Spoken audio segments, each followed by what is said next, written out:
this video, we're going to build on the simple text join formula to add a condition. You can see here how I was easily able to pull all of the days marked with an X. Hey, this is Sarah from Contextures.com. TextJoin is a formula available in Excel 2019 and Microsoft 365 that allows you to string together text with your chosen delimiter.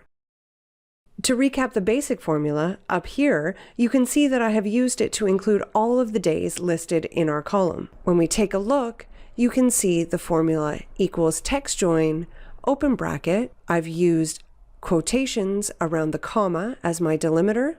I've also selected true, so I'm ignoring the empty cells, and then I've selected my data range, B4 to B10. And when I click enter, you can see I get all of those days. So now let's factor in those X's next to the days of the week. To only pull the days that are indicated by X, we're going to need to add a condition to our existing text join formula. Starting out the same way as before, we'll do equal text join, open bracket. We'll use the same delimiter, a comma, and then another comma to move along. We want to continue to ignore the empty cells, so I'm going to select true and then a comma. Now to the fun part, let's build the condition. We only want to see the days marked with an X, so let's start with open bracket, if, open bracket. We want to say, if any of the cells in this range have an X, show us the day next to it. So first, we'll select the range, add equals, and then in quotations, X, comma.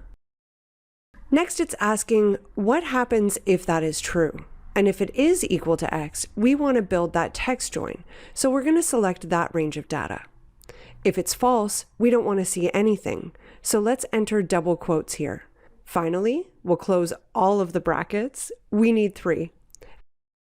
And when I press enter, you'll see that we only have the days with the X next to them. Thanks for watching this video. You can go to my website, contextures.com, to get this workbook. And please subscribe to my Contextures YouTube channel so you can see the latest videos as I post them.